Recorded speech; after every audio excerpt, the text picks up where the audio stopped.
The Silent Watchers. The last light of Sirion on the edge of the galaxy, where stars grow dim and space stretches cold and empty, a small planet called Sirion spins slowly around a dying red sun.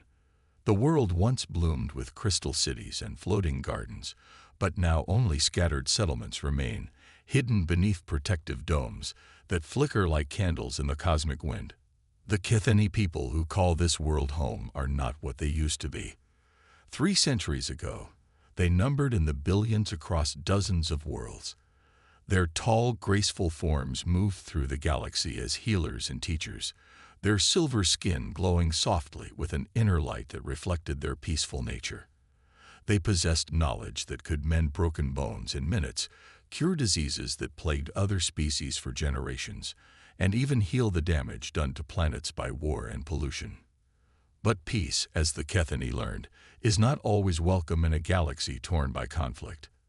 Elder Xiphon stands at the great window of the last Kethani city, watching the red sun sink toward the horizon. His once bright silver skin has dulled to the color of old pewter, and the light that should dance beneath it barely flickers. At over 400 years old, he remembers the time before the silence, when ships from across the galaxy would arrive seeking help, bringing gifts and friendship in return for healing. Now, only emptiness greets them from the stars. The generators are failing again, says Lissa, a younger Kithani whose light still burns bright despite their people's struggles. She approaches the elder with respect, but also with the urgency that comes with being one of only 12,000 Kithani left in the entire galaxy. Which sector this time? Xiphon asks, though he already knows the answer will bring no comfort. The northern domes. We can reroute power for maybe 2 more cycles. But after that, she doesn't finish the sentence. They both know what comes after that. The protective barriers that keep their failing atmosphere from escaping will shut down, and another piece of their dying world will become uninhabitable.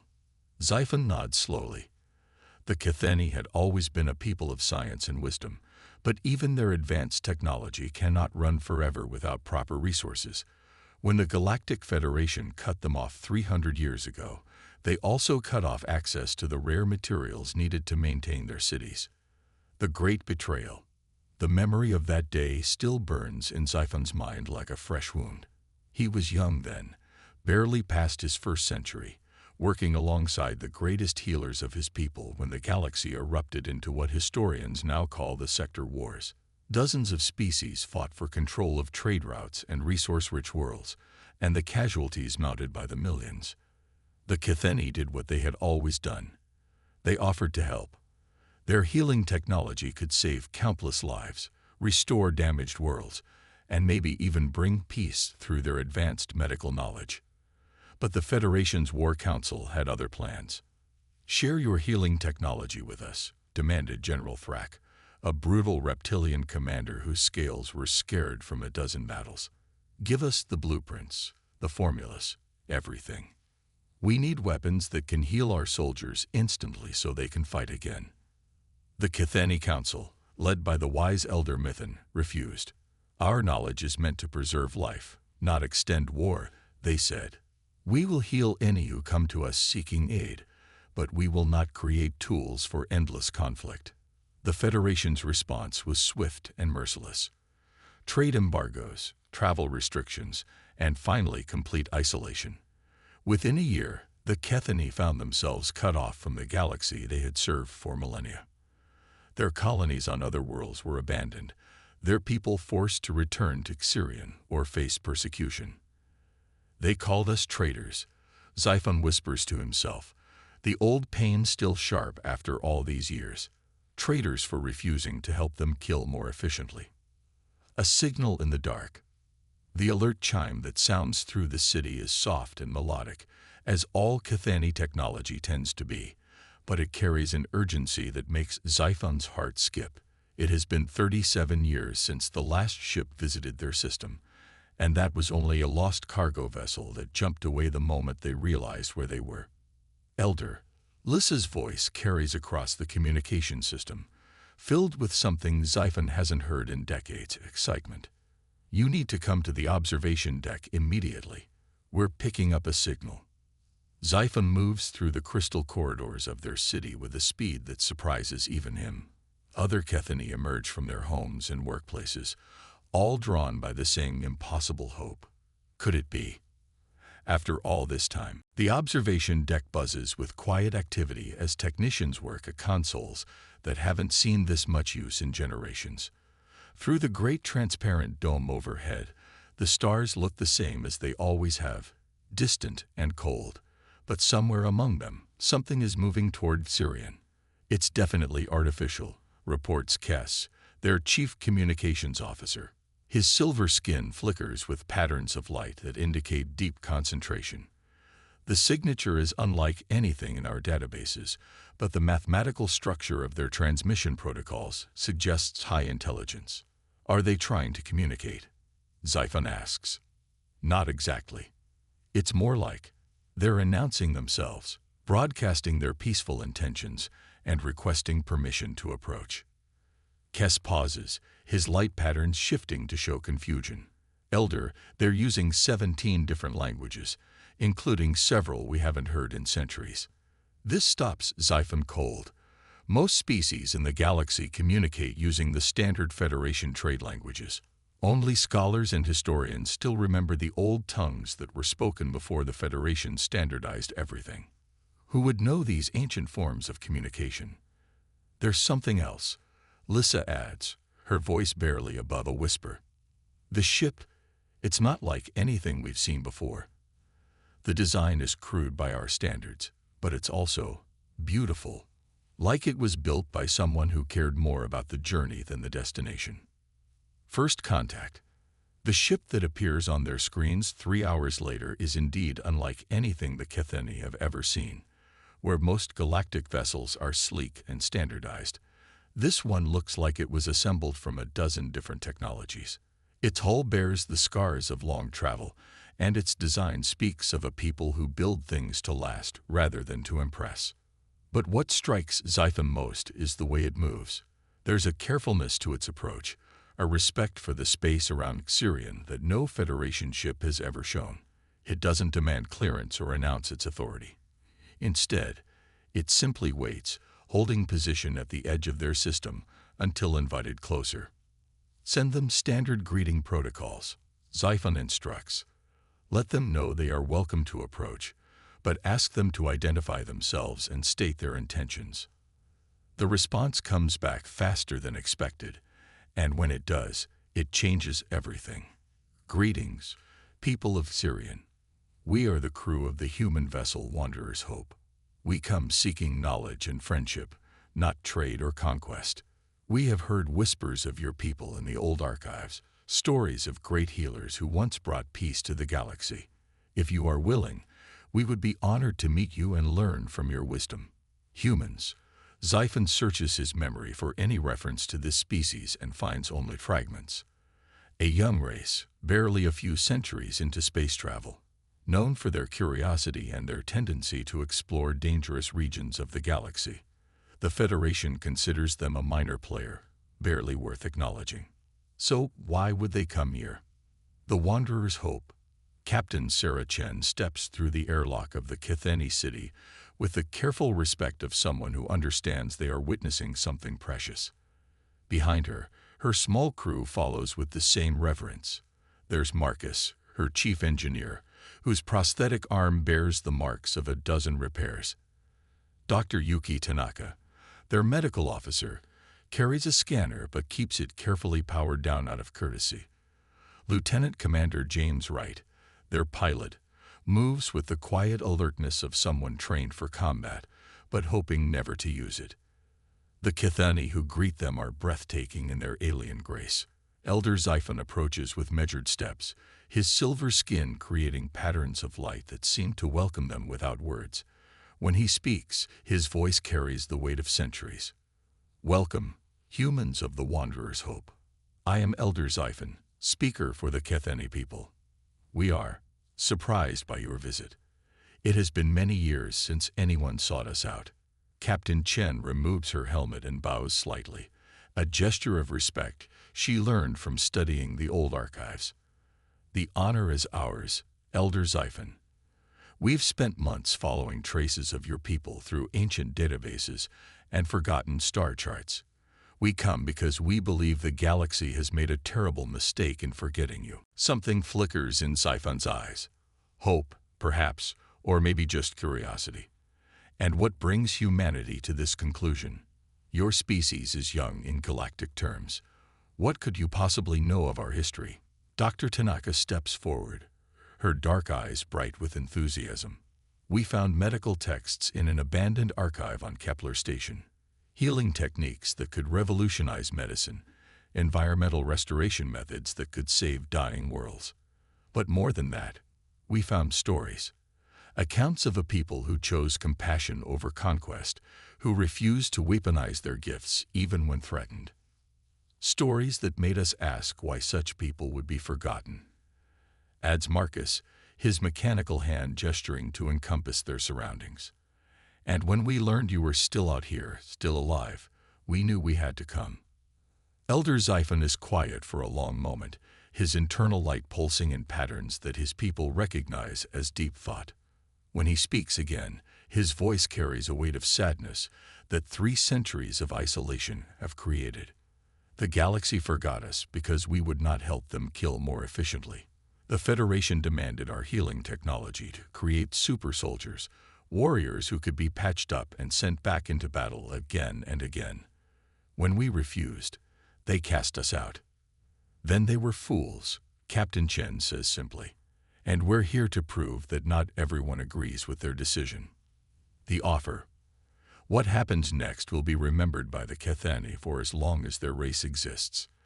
Captain Chen and her crew spend 3 days on Xerion, learning about Kethani culture, sharing stories of human exploration, and slowly building a bridge between 2 very different peoples. They see the failing domes, the dwindling population, the slow death of a once great civilization. They learn about Kethani healing arts, their environmental restoration techniques, and their deep philosophy of life preservation. And they make a decision that will echo across the galaxy. We want to help, Captain Chen announces on their final day. Not just with supplies or temporary fixes, but with real partnership. Humanity has resources, connections, and most importantly, we have stubbornness. We don't give up on our friends. Elder Xiphon's skin flickers with patterns of surprise and hope. Captain, you barely know us. Your species has no obligation to. You're wrong, interrupts Dr. Tanaka gently. We have every obligation. You dedicated your entire civilization to healing and helping others.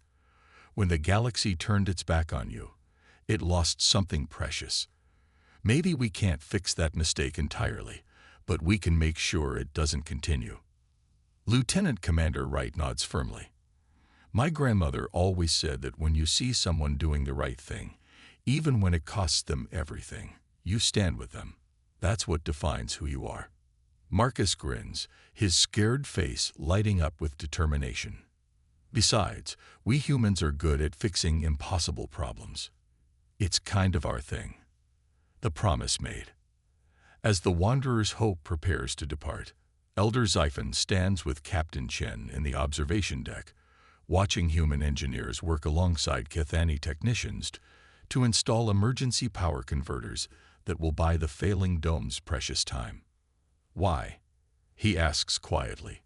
Why would your people risk the Federation's anger for strangers? Captain Chen looks out at the stars, her reflection ghost-like in the transparent dome. Because someone needs to. Because doing the right thing shouldn't depend on whether it's profitable or politically convenient. And because she turns to meet his ancient eyes. Because we know what it's like to be the underdogs. You do realize what this means, Xiphon says. If the Federation learns of your involvement here, they will not be pleased. They have worked very hard to make sure we remain forgotten. Let them come, Captain Chen replies with the quiet confidence that will soon become legendary among the Kethani. Humanity doesn't abandon its friends. Ever. As the human ship disappears into hyperspace, carrying with it promises of aid, supplies, and most importantly, an end to 3 centuries of isolation, Elder Xiphon allows himself to feel something he thought was lost forever. Hope. The message that Captain Chen broadcasts on all human frequencies as she leaves the Syrian system is simple but powerful. We have found the Ketheni. They are alive, they are in need, and they are under human protection. Any species seeking their healing knowledge will need to go through us first. In the depths of space, monitoring stations record the transmission. Within hours, it reaches the highest levels of Federation command, where Admiral Vex reads the report with growing anger and disbelief. The humans have just made the biggest mistake of their short galactic career. When giants stand together, the gathering storm. News travels fast in the galaxy, especially when it threatens to upset the careful balance of power that the Federation has maintained for centuries. Within a week of Captain Chen's broadcast, emergency sessions convene on a dozen worlds, and the same question echoes through council chambers from the core worlds to the outer rim. What do the humans think they're doing? Admiral Vex stands before the Federation War Council, his four arms gesturing emphatically as holographic displays show the Syrian system and the small human ship that has dared to challenge 3 centuries of galactic policy. His reptilian features are twisted with barely controlled rage, and his scarred hide tells the story of a warrior who has spent his entire career enforcing Federation law. This cannot be allowed to stand, he declares, his voice carrying the authority of someone accustomed to being obeyed. The Ketheni were isolated for good reason. Their refusal to share their healing technology during the sector wars cost millions of lives. They chose their path, and now these humans think they can simply ignore our decision. Council members from a dozen species murmur agreement. The Ketheni question was settled generations ago, and reopening it now threatens to undermine the Federation's authority in ways that could ripple throughout the galaxy. The humans are a young species, observes Counselor Thess, her blue-scaled features reflecting the cold calculation of her people. Perhaps they simply don't understand the complexities of galactic politics. A show of force might convince them to reconsider their position, or it might make them more stubborn, warns Counselor Jen, one of the few voices of caution in the room. Human psychology profiles suggest they respond poorly to threats. Push too hard, and they tend to push back harder. Admiral Vex's laugh is harsh and bitter. They have one ship, Counselor, one outdated exploration vessel against the might of the Federation fleet. If they choose to push back, it will be a very short conflict. But even as the Council debates, reports are coming in from across human space. Ships are moving, supplies are being gathered, and most ominously, human military vessels are quietly repositioning themselves along trade routes and communication networks. Whatever humanity is planning, it's bigger than one exploration ship. The human response. Captain Chen sits in her ready room aboard the Wanderer's Hope, now anchored in orbit above Syrian as a symbol of humanity's commitment to their new allies. The past week has been a whirlwind of activity as human ships arrive daily, carrying supplies, technicians, and most importantly, hope to the Ketheni people. The door chimes, and Commander Elena Vasquez enters, carrying a data pad with the latest intelligence reports. As humanity's chief diplomatic officer in this sector, she's been working around the clock to manage the growing crisis. The Federation is mobilizing. She reports without preamble. Admiral Vex is assembling a task force at Kepler Station. Latest estimates put it at over 200 ships, including 3 heavy dreadnoughts. Captain Chen nods calmly, though her jaw tightens slightly. And our response? Admiral Harrison is en route with the 3rd Fleet. Admiral Kim is bringing support vessels from the Centauri sector. And Vasquez pauses, a slight smile crossing her features. And Admiral Thompson is leading what he's calling a training exercise that just happens to be positioned along the Federation's main supply routes. How many ships total? 67 combat vessels, plus support craft. We're outnumbered more than 3 to 1. Captain Chen turns to look out the viewport at Syrian below, where the planet's dying red sun casts everything in shades of amber and gold. On the surface, Human engineers work alongside Cathani technicians to repair failing infrastructure, while human doctors learn healing techniques that could revolutionize medicine across the galaxy. It won't be enough, she says quietly. Maybe not, Vasquez agrees. But it sends a message. Humanity keeps its promises, regardless of the odds. The Cathani's secret. Deep beneath the surface of Sirion, in chambers that haven't been opened for 3 centuries, Elder Xiphon walks through corridors filled with machines that hum with dormant power. Beside him, Lissa and 2 other Cathani elders move with the careful reverence of people approaching something both precious and dangerous. "Are you certain about this, Elder?" Lissa asks, her silver skin flickering with patterns of concern. "These systems were sealed for good reason. Our ancestors swore they would never be used again." Xiphon stops before a massive crystalline structure that pulses with inner light, its surface covered in symbols that predate the Federation by millennia. "Our ancestors also swore to preserve life above all else. The humans risk everything to stand with us. How can we do less for them?" The truth that the Cathani have kept hidden for centuries is both beautiful and terrible. Their healing technology, their environmental restoration abilities, their gentle nature, all of it springs from a mastery of energy manipulation that rivals the most advanced civilizations in galactic history. They could have conquered the galaxy long ago, could have forced their will upon every species among the stars. Instead, they chose to heal. "The Harmony engines," whispers Elder Kethis, the oldest among them at nearly 600 years. "I helped seal them after the Sector Wars. I swore I would never see them activated again." "Times change," Xiphon replies, his hand hovering over the activation controls. "The humans have shown us something we have forgotten, that sometimes peace must be defended with strength. The machines that begin to wake beneath Sirion are not weapons in any conventional sense. They are tools of creation and preservation, capable of manipulating matter and energy on a planetary scale. In the hands of the Cathani, they could terraform dead worlds, cure plagues, or create barriers that no Federation fleet could breach. They could also do much more." The Federation arrives. Admiral Vex's task force drops out of hyperspace at the edge of the Sirion system, like a steel storm breaking upon a quiet shore. 200 ships spread across space in perfect formation, their hulls gleaming with the authority of the Federation and their weapons charged with the power to reduce the small human fleet to debris in minutes.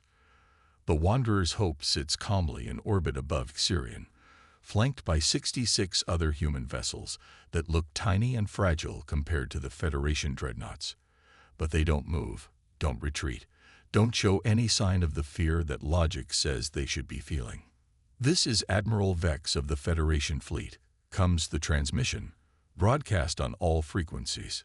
"Human vessels, you are in violation of Federation law and galactic treaty. Withdraw immediately or face the consequences." Captain Chen's response is calm and clear. "This is Captain Sarah Chen of the Terran Exploration Service.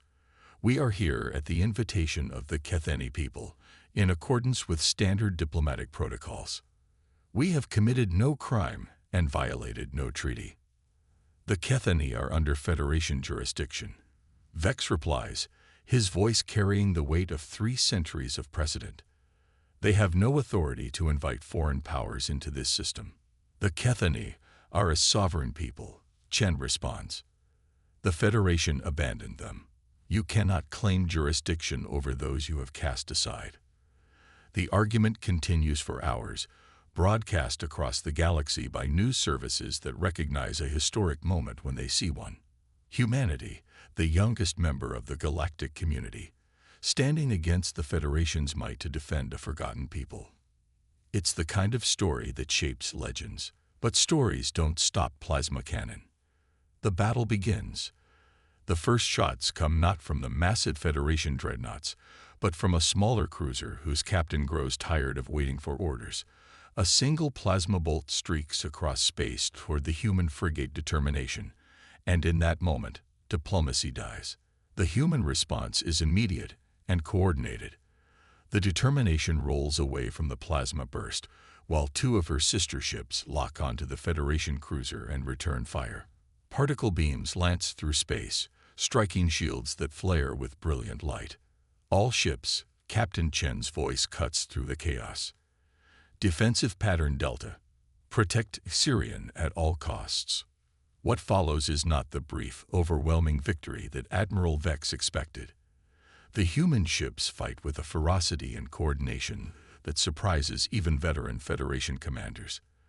They use the planet's gravity well and orbital debris as cover, striking fast and hard before disappearing behind Sirian's moons. The Federation has superior numbers and firepower, but the humans have something else. They fight like people with nothing to lose and everything to protect.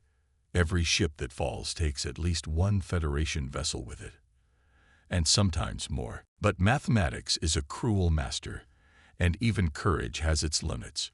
One by one, human ships disappear in balls of fire and expanding gas. The Determination dies protecting a medical transport. The frigate New Mumbai sacrifices herself to stop a Federation dreadnought from reaching orbital bombardment range.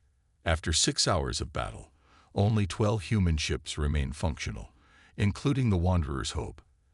Admiral Vex's fleet has lost 37 vessels, but victory is clearly at hand. Human vessels. Vex broadcasts, his voice now carrying respect alongside authority. You have fought with honor, but it is over. Surrender now, and I will allow your surviving ships to depart. Captain Chen looks around her battered bridge, at the crew members who have followed her across the galaxy to stand with strangers, who have risked everything for an ideal that most of the galaxy has forgotten. We decline, she says simply. The Kethani reveal. It begins as a vibration, so low that it's felt rather than heard.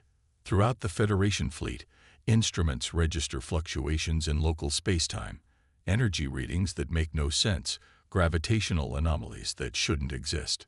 On Sirian's surface, ancient machines that have slept for centuries begin to sing. The light that emerges from the planet starts as a soft glow, barely visible against the red sun's dying radiance. But it grows, spreading upward from the surface like gentle aurora, reaching into space with tendrils of pure harmony. Admiral Vex watches from his flagship's bridge as his instruments go haywire. What is that? He demands, but his officers have no answers. The energy patterns are unlike anything in Federation databases, older than recorded history and more complex than current science can explain. The Harmony engines reach full power, and space itself begins to change. Federation ships find their weapons powering down not through failure, but through some inexplicable influence that makes violence seem wrong, unnecessary, even impossible. Crew members across the fleet report a strange sensation, as if they're being gently reminded of why they chose to explore the stars in the first place. It's not an attack. Dr. Tanaka whispers from the Wanderer's Hope's bridge, her instruments showing energy patterns that speak of healing rather than harm. It's beautiful. The light from Sirian touches the Federation fleet like a benediction, and Admiral Vex watches in amazement as his massive war machines become something else entirely. Weapons that could shatter planets become tools of creation. Ship hulls that were designed for battle begin to gleam with new purpose. This is impossible, he breathes, but the evidence surrounds him on every side. Elder Xiphon's voice reaches every ship in the system, carried by the Harmony itself. People of the galaxy, you have forgotten what we tried to teach long ago. There is another way, a path that leads not to conquest, but to understanding, not to dominion, but to cooperation. The Kethani technology doesn't destroy the Federation fleet. Instead, it transforms it, turns instruments of war into tools of peace, shows every crew member a vision of what the galaxy could become if compassion ruled instead of conquest. The New Alliance. In the days that follow the Battle of Sirian, as historians will call it, the galaxy struggles to understand what has happened. The Federation fleet, transformed by Kethani Harmony technology, becomes the foundation for something unprecedented. a true alliance between species based not on dominance but on mutual respect. Admiral Vex, his perspective altered by what he experienced in the light of Sirian, meets with Captain Chen and Elder Xiphon in the crystal halls of the Catheni city. The scared warrior who arrived to enforce Federation law finds himself learning about healing techniques that could save billions of lives. "Your people," he says to Xiphon, his voice carrying new respect. "You could have destroyed us easily. The power you wielded. Why didn't you use it to defend yourselves 3 centuries ago?" Elder Xiphon's silver skin flickers with patterns of gentle amusement. "Because destruction was never the answer, Admiral. We hoped that isolation would teach the galaxy to value what we offered. It took humanity to show us that sometimes peace must be actively protected." Captain Chen stands at the great window, watching as human and Federation ships work together to establish supply lines to Xirian, to bring the resources needed to restore the dying world. "This isn't the end," she says quietly. "It's the beginning. The Catheni have shown us what's possible when we choose cooperation over conquest. And humanity has shown us," adds Xiphon, "that some species are worth believing in, worth standing with regardless of the cost." The galaxy transformed. Word of the alliance of Sirian spreads across the galaxy like wildfire. Species that have spent centuries locked in Cold War suddenly find themselves asking new questions. What if there's another way? What if the strong protected the weak instead of exploiting them? What if compassion could be as powerful as cannon? The Catheni healing techniques, shared freely with their new allies, begin to transform medicine across human space and beyond. Worlds poisoned by industrial pollution begin to bloom again under Catheni environmental restoration. Most importantly, the philosophy of harmony starts to take root in unexpected places. Not everyone accepts the new reality. Hardliners in the Federation call for renewed isolation of the Catheni, for the suppression of harmony technology that threatens their carefully maintained power structures. But they find themselves increasingly outnumbered by those who have seen what's possible when healing is valued more than harming. Captain Chen, now Admiral Chen after her promotion by a grateful Earth government, stands once again in the observation deck of the restored Catheni city. But this time, she's not looking out at the stars alone. Elder Xiphon stands beside her, along with Admiral Vex and representatives from a dozen species who have joined the growing alliance. "You know this won't be easy," Admiral Vex says, his tone carrying the hard-won wisdom of someone who has seen war transform into peace. "There will be resistance, species and corporations who profit from the old ways." "Everything worthwhile is difficult," Chen replies. "But we've proven something important here. We've shown that when someone stands for what's right, they don't have to stand alone." Elder Xiphon's light patterns shift to indicate deep satisfaction. The galaxy forgot us for 3 centuries, but it never forgot the ideals we represented. Hope, compassion, the belief that life is precious above all else. Humanity reminded us that these ideals are worth fighting for. And the Catheni reminded us, Chen adds, that sometimes the greatest strength comes from choosing not to fight at all, but from transforming the fight into something better. As the 3 leaders watch, ships from across the galaxy continue to arrive at Sirian. Some come seeking healing, others offer aid and resources, and still others simply want to witness the birth of something unprecedented in galactic history. An alliance based not on fear or greed, but on the simple belief that everyone deserves to be remembered, to be helped, to be stood with when the darkness closes in.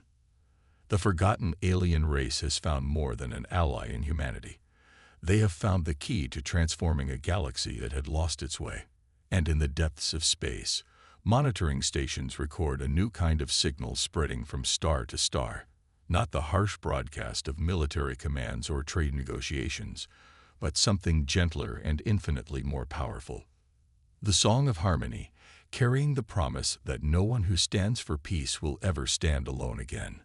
The galaxy will never be the same.